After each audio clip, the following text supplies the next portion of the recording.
قرآن مقدس نے بنی اسرائیل سے نعمتوں کے بارے میں کہا، یا بنی اسرائیل اذکروا نعمتی التی انعمت علیکم وانی فضلتکم علی العالمین، کہ یعقوب کی اولاد ہماری نعمتوں کو یاد کرو، ہم نے تمہارے اوپر فضل فرمایا، مہربانی فرمائی، تمہیں دنیا میں عزتیں عطا کی، وقار دیا، بلندیاں دی، فرعون سے تم کو چھٹکارا دیا جو کہ تمہارے بچوں کو ذبح کر دیا کرتا تھا اور تمہاری بیٹیوں کو زندہ رکھتا تھا۔ لیکن بنی اسرائیل اللہ کی نعمتوں کو بھلا بیٹھے۔ اللہ رب العزت نے اپنا نبی حضرت دانیال ان میں بھیجا۔ حضرت دانیال نے ان کو اللہ کی نعمتیں اور پھر ان نعمتوں پر شکر گزاری کا فرمایا، لیکن قوم نے نہیں مانا۔ تو پھر اللہ رب العزت جو اللہ دینا جانتا، لوگ کہتے ہیں اللہ جب دیتا ہے چھپر پھاڑ کے دیتا ہے، ہاں واقعتا جب رب دیتا ہے چھپر پھاڑ کے دیتا ہے، اور جب لیتا ہے تھپڑ مار کے لیتا ہے۔ اس لیے اللہ کی نعمتوں پر شکر گزاری ضروری ہے۔ تو حضرت دانیال نے ان کو سمجھایا لیکن نہ مانے، تو اللہ رب العزت نے ان کو اوپر بخت نصر کو مقرر کیا، اور انہوں نے 70,000 سے زائد لوگوں کو قتل کیا۔ اور یہاں تک کہ علماء نے یہ بھی لکھا ہے کہ حاملہ عورتوں کے پیٹ کو چاک کر کے ان کے اندر سے ان کے بچوں کو نکال کے ایسے تلواروں کے اوپر لٹکایا، اور پھر 70,000 لوگوں کو قید کر کے لے گیا، اور جس میں حضرت دانیال وقت کے نبی، وقت کے پیغمبر بھی تھے۔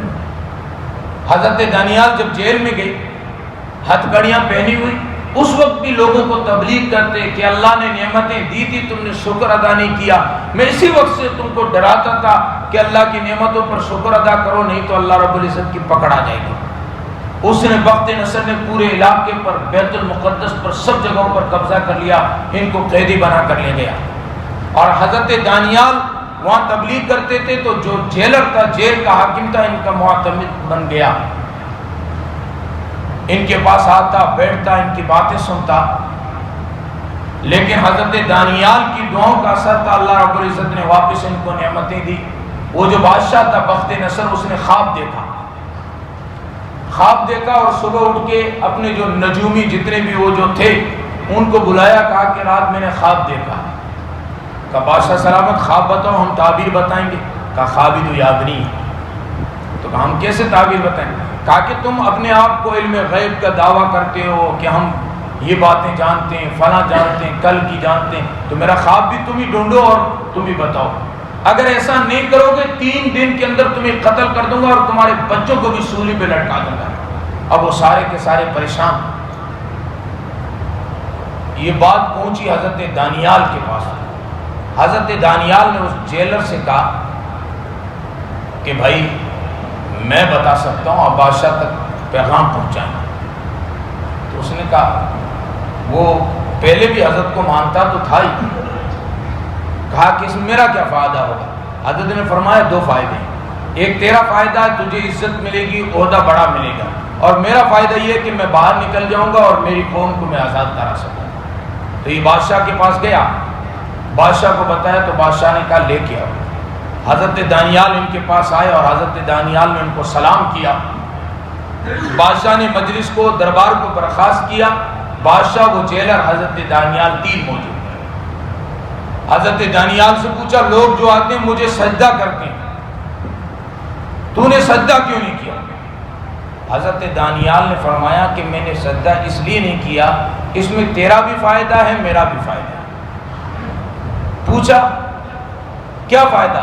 کہا میرا یہ فائدہ ہے، جس رب نے مجھے علم دیا ہے، اگر میں اس کے علاوہ کسی اور کو سجدہ کروں گا وہ رب مجھ سے علم چھین لے گا۔ تو کہا اچھا تیرا تو یہ فائدہ، میرا کیا فائدہ؟ کہا کہ جب وہ مجھ سے علم چھین لے گا میں تجھے تعبیر نہیں بتا پاؤں گا، تو پریشان ہو کہ مر جائے گا تو تیرا بھی فائدہ۔ بادشاہ خوش ہوا ان کے ہاتھوں میں۔ اس کے بعد ان سے پوچھا کہ بھائی آپ بتا سکتے ہیں خواب؟ کہا بالکل بتا سکتا ہوں۔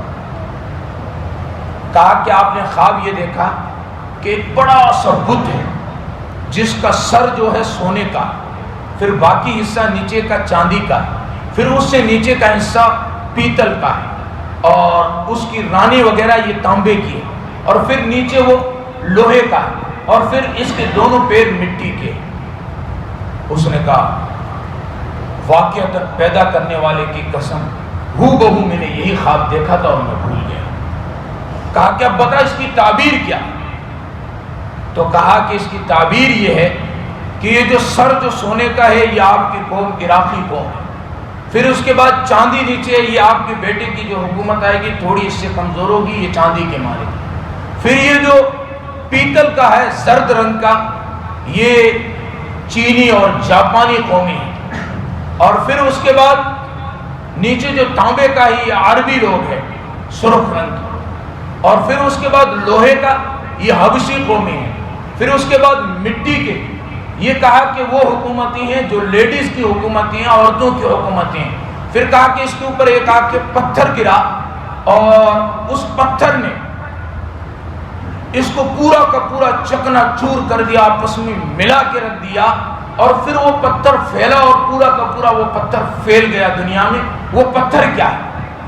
تو کہا کہ وہ پتھر وہ آخری نبی جناب محمد الرسول اللہ صلی اللہ علیہ وسلم ہیں۔ جب آپ آئیں گے تو ساری قومیں اپنے آپ کو، کوئی اپنے آپ کو بڑا سمجھ رہا ہوگا، کسی کو چھوٹا سمجھ رکھا ہوگا، اچھوت والا معاملہ چل رہا ہوگا۔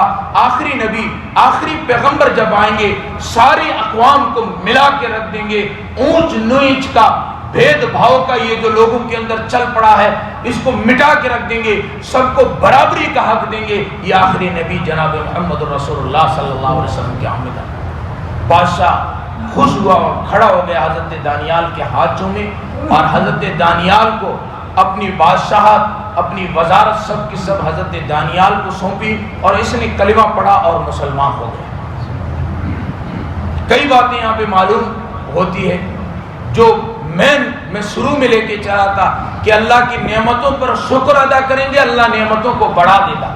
حضرت دانیال نے اللہ رب العزت کی نعمتوں پر شکر گزاری کی، اپنی قوم کو بھی بتایا، تو اللہ رب العزت نے واپس قوم کو آزاد بھی کروایا اور حضرت دانیال کو بادشاہت دی۔ تو اللہ رب العزت کی نعمتوں پر شکر ادا کریں گے اللہ رب العزت نعمتوں کو بڑھا دیں گے۔